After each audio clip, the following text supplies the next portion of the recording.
Assalamualaikum dan salam sejahtera diucapkan kepada Encik Bahar dan panel kita pada hari ini. Forum pada kali ini akan membincangkan mengenai implikasi undang-undang. Saya, Miza Aryani, moderator anda pada kali ini. Sebelum saya memulakan forum pada kali ini, izinkan saya memperkenalkan panel kita. Panel yang pertama ialah Encik Fitriah daripada Negeri Kedah. Panel yang kedua ialah Cik Kasturi daripada Negeri Sembilan.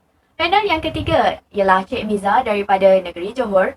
Panel yang keempat adalah Cik Aisyah daripada Pahang. Dan panel terakhir adalah Cik Corina daripada Sarawak. Cik Fitriah, apabila kita bercakap mengenai implikasi undang-undang, saya pasti ramai yang kurang faham apa itu sebenarnya. Boleh Cik terangkan dengan lebih terperinci? Ya, Assalamualaikum warahmatullahi wabarakatuh dan salam sejahtera. Terima kasih kepada Cik Moderator, Cik Miza Aryani. Okey, sekarang saya akan terangkan sedikit tentang implikasi undang-undang. Okey, implikasi undang-undang ni adalah, bila kita tengok pada implikasi itu adalah kesan. Okey, undang-undang pula dia adalah set peraturan di mana setiap masyarakat perlu ikut pada set peraturan ni. Okey, sebab itulah kita cakap kalau ada jenayah ataupun kalau kita ni ditindas dalam Malaysia ni, kalau kita menjadi mangsa keadaan dalam Malaysia ni, mangsa jenayah, kita cakap tak apa, tak perlu takut sebab kita duduk dalam Malaysia. Malaysia ni negara undang-undang, macam tu. So bila negara undang-undang ni, apa saja perlakuan yang dimembatasi batasan undang-undang tu mesti akan dikenakan tindakan. Okey, tindakan undang-undang pula akan dikenakan ikut sabi kesalahan lah. Okey, sama ada dalam bentuk niat ataupun tak berniat. Okey, kita akan tengok pula dari segi akta tu, dari segi undang-undang tu. Okey, tapi sekarang saya cuma nak tekankan dan saya cuma nak terangkan pasal implikasi undang-undang. Okey, implikasi undang-undang adalah kesan di mana bila kita buat sesuatu jenayah. Okey, saya ambil contoh jenayah cyber lah. Okey, jenayah cyber ni bila kita buat kesalahan jenayah cyber, kita akan dikenakan undang-undang. Okey, undang-undang tu pula dia bukan undang-undang yang tak berkaitan. Okey, undang-undang yang ada tentang jenayah cyber ni adalah undang-undang yang berkaitan dengan segala macam barang elektronik. Okey, sebab bila kita cakap pasal jenayah cyber ni apa? Jenayah cyber ni adalah sebarang perlakuan jenayah ataupun kesalahan yang dilakukan dalam bentuk penggunaan barang elektronik.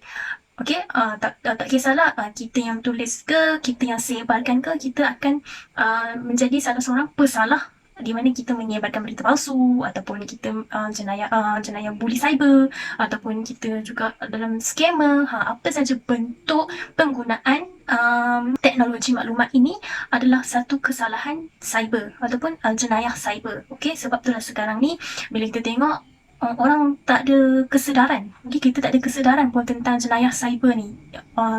Masyarakat sekarang ni tak ambil tahu tentang tentang apa undang-undang jenayah cyber ni. Bila orang tak ada kesedaran tentang hal ini, jadi automatik dia orang takkan ambil tahu tentang kesalahan apa yang akan dikenakan hukuman, apa yang dimaksudkan dengan jenayah cyber. Jadi orang tak tahu pasal benda ni, diorang terus buat kesalahan ataupun pesalah-pesalah ni akan berleluasa lah dekat luar sana, terutamanya dalam dunia pandemik sekarang. Okay, sekarang ni kita dalam dunia pandemik COVID-19, jadi semua orang berlumba-lumba nak jadi orang pertama yang sebarkan maklumat. Dekat kawasan ni ada seorang jururawat didapati positif COVID-19, jadi berhati-hati.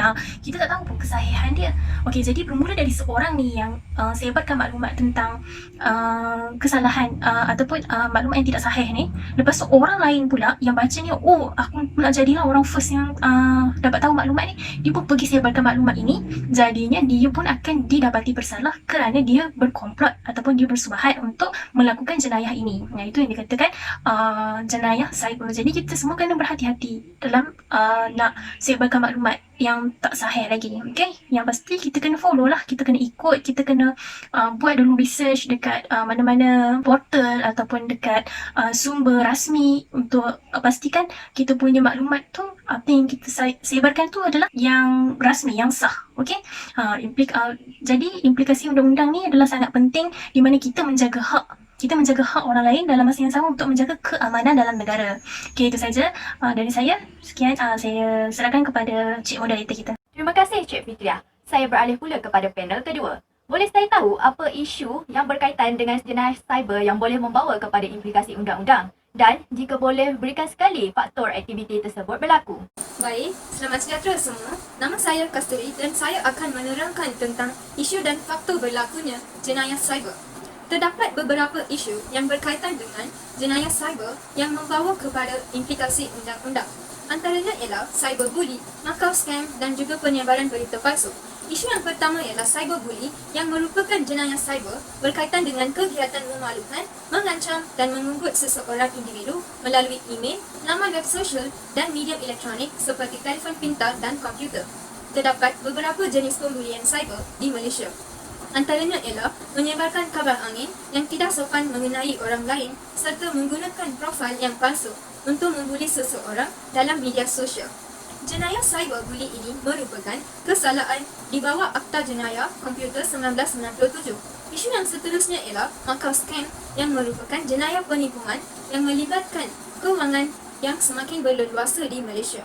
Jenayah ini melibatkan panggilan telefon daripada individu yang menyamar sebagai pegawai daripada Polis Diraja Malaysia iaitu PDRM, Mahkamah, Bank Negara Malaysia dan juga agensi-agensi yang lain. Sebagai contoh, penipuan pinjaman bank, kad kredit, pencelikan dan tebusan, pembebasan tahanan, saman PDRM dan mahkamah, hadiah cabutan bertuah dan juga pakej pelancongan. Kegiatan Macau scam ini adalah kesalahan di bawah undang-undang iaitu Akta Rahsia Rasmi 1972. Isu yang ketiga ialah penyebaran berita palsu. Penyebaran berita palsu melalui media sosial merupakan kesalahan di bawah Seksyen 211 dan 233 Akta Komunikasi dan Multimedia 1998. Pesalah akan dikenakan hukuman denda maksimum RM50,000 atau penjara tidak melebihi tempoh 1 tahun atau kedua-duanya sekali. Sebagai contoh, baru-baru ini penyebaran berita yang tidak benar di laman sosial berkaitan COVID-19 amat membimbangkan semua pihak kerajaan dan juga rakyat Malaysia. Seseorang yang menyebarkan maklumat atau berita palsu di dunia cyber boleh didakwa mengikut Seksyen 505 Kanun Keseksaan dan Seksyen 233 Akta Komunikasi dan Multimedia. Terdapat beberapa faktor berlakunya jenayah cyber ini. Faktor utama berlakunya jenayah cyber adalah kerana kemajuan teknologi maklumat yang semakin canggih pada masa kini. Setiap hari, berjuta-juta laman web sedang dihidupkan untuk tujuan menipu orang. Tiada sesiapa yang boleh mengawal perkongsian data atau maklumat di dunia cyber ini. Dengan menggunakan kemajuan teknologi yang semakin canggih, penjenayah ini mengambil kesempatan untuk membuat jenayah cyber melalui jaringan internet.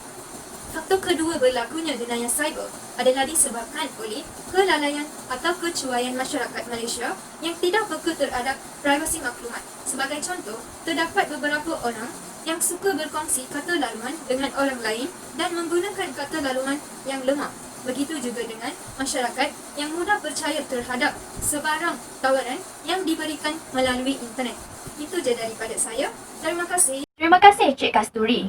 Sebarang masalah pasti ada penyelesaian. Oleh itu, saya mempersilakan panel ketiga untuk memberikan penyelesaian dan akta yang berkaitan dengan jenayah cyber. Terima kasih diucapkan kepada Cik Moderator. Saya akan mengupas mengenai cadangan untuk mengatasi isu dengan akta. Isu buli cyber dapat diselesaikan apabila mangsa mengambil langkah untuk menyimpan mesej, teks dan video yang diterima sebagai dokumentasi. Dokumentasi ini akan diberikan kepada pihak polis sebagai bukti. Kebanyakan pembuli cyber yakin yang mereka tidak akan ditangkap kerana mereka berselindung di sebalik identiti rahsia. Salah satu cara untuk menyelesaikan masalah ini adalah dengan meningkatkan kesedaran di dalam masyarakat mengenai bahaya buli cyber ini. Kes buli cyber ini tidak akan dapat dikenal pasti jika tiada mangsa yang tampil ke hadapan untuk membuat aduan mengenai perkara yang mereka alami. Di Malaysia, tiada lagi akta yang spesifik mengenai buli cyber.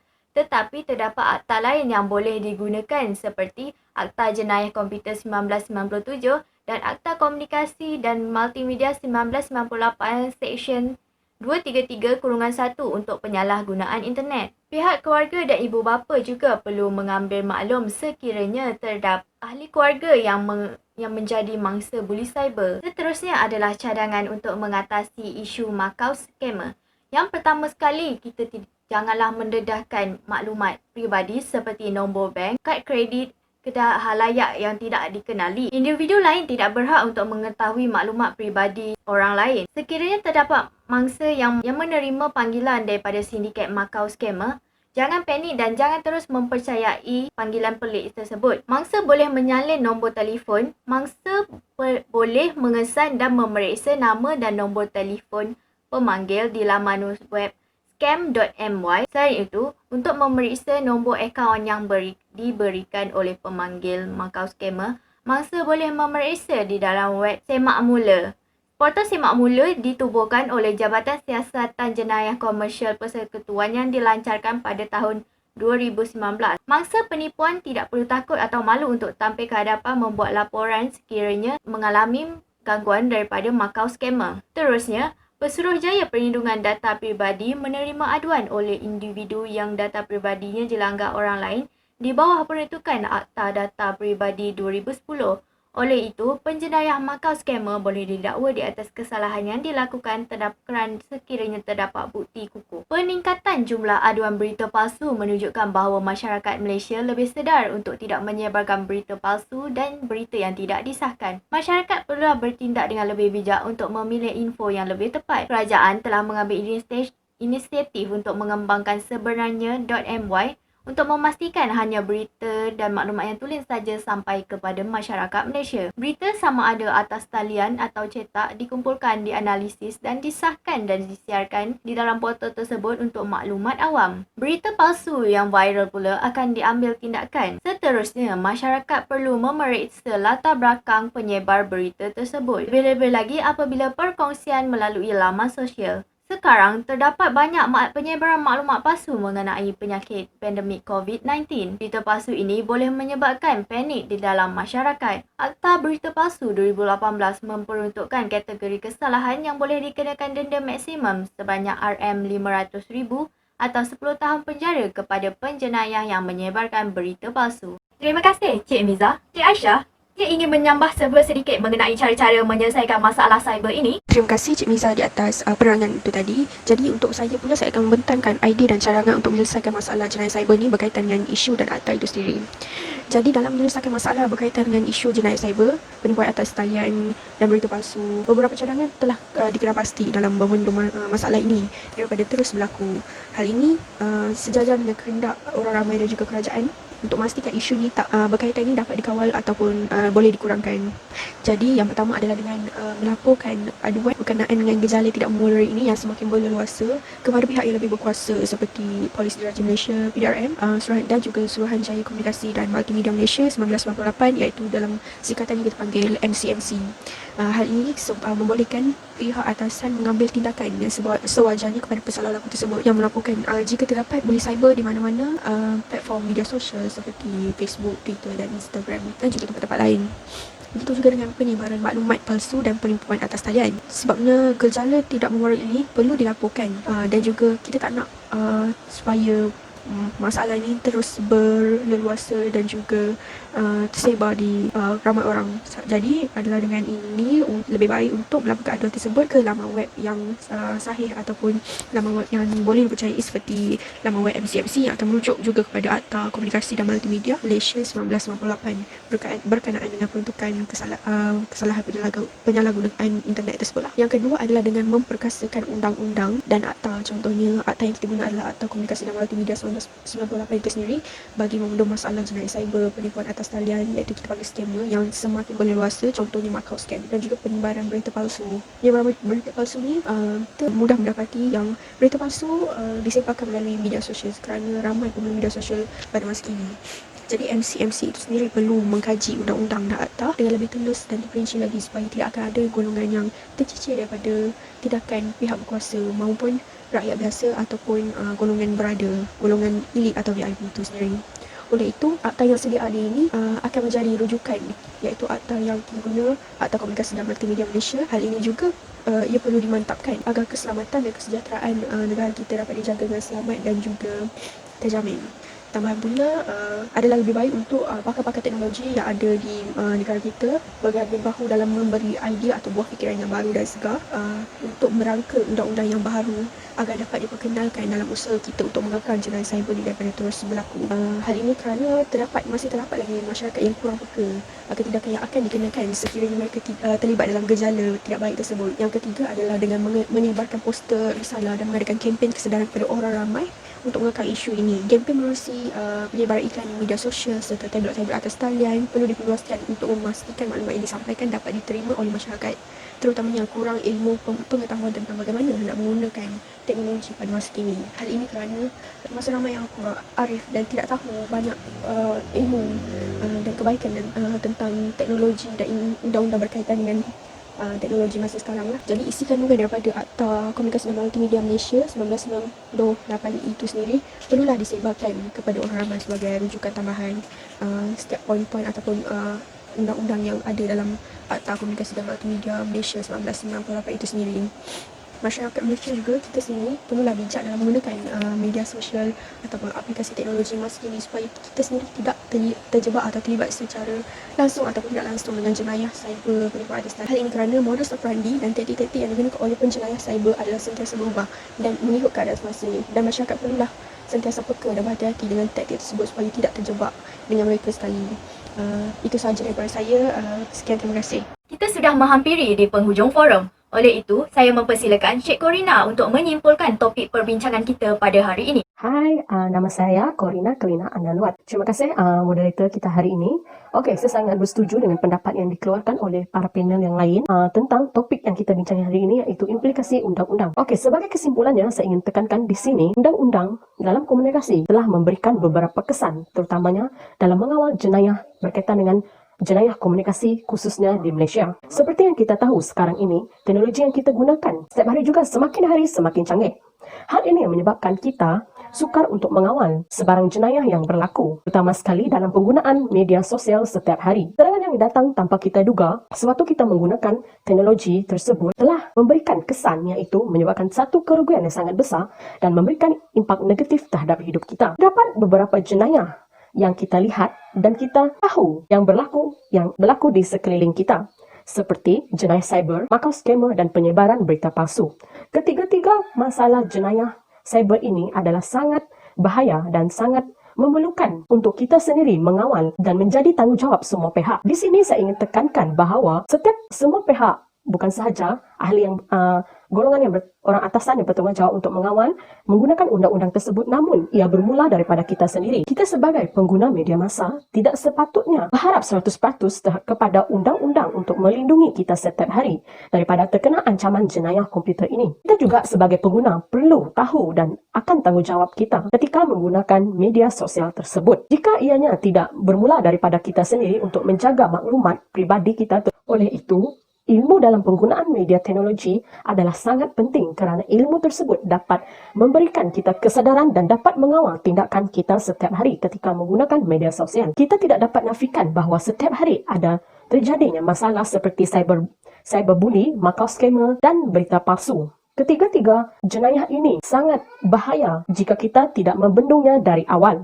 Sebagai contoh, kita sebagai pengguna perlu tahu akan tanggungjawab kita tentang mengawal maklumat pribadi kita. Seperti yang kita tahu, memang hampir setiap hari jenayah cyber ini berlaku. Hal ini kerana penjenayah-penjenayah tersebut adalah sangat bijak dan lebih bijak daripada kita sebagai pengguna. Penjenayah cyber ini setiap hari mencari mangsa menggunakan pelbagai taktik dan menggunakan pelbagai cara untuk menipu, untuk melakukan jenayah tersebut. Samping itu, teknologi juga mempengaruhi kita dalam penggunaan media massa. Makin hari, teknologi semakin canggih dan kemungkinan kita sukar dan kita susah untuk mempelajari teknologi yang baru tersebut. Hal ini menyebabkan kita sering ditipu oleh penjenayah tersebut kerana kita tidak belajar atau tidak mengeksplor terlebih dahulu ketika menggunakan teknologi tersebut. Hal ini yang menyebabkan para penjenayah tersebut mengambil kesempatan atas kita kerana kita tidak tahu dan tidak ada ilmu dalam menggunakan teknologi yang baru tersebut. Rata-rata di Malaysia tidak kira usia atau jantina, tapi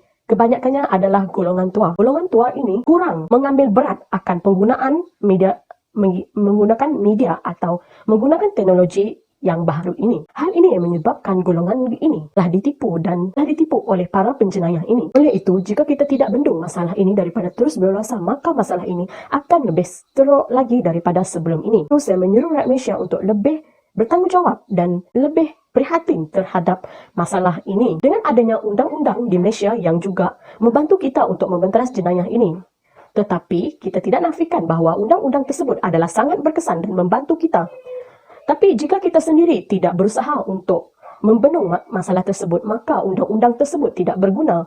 Malah undang-undang tersebut hanya menjadi nama atau hanya menjadi undang-undang sahaja tanpa kita sendiri yang bertanggungjawab ke atas kita sendiri semasa menggunakan media massa atau menggunakan teknologi baru tersebut. Jika semua rakyat Malaysia mengamalkan nilai tanggungjawab ketika menggunakan media komunikasi ini, maka segala jenayah cyber ini dapat kita atasi dengan lebih mudah. Dengan secara tidak langsungnya, keamanan negara juga akan terus terjamin dan masyarakat juga akan hidup sejahtera dan bebas daripada sebarang permasalahan yang berlaku. Sekian sahaja forum kita pada kali ini. Saya, moderator, mewakili semua panel mengucapkan terima kasih dan sehingga kita berjumpa lagi di forum akan datang.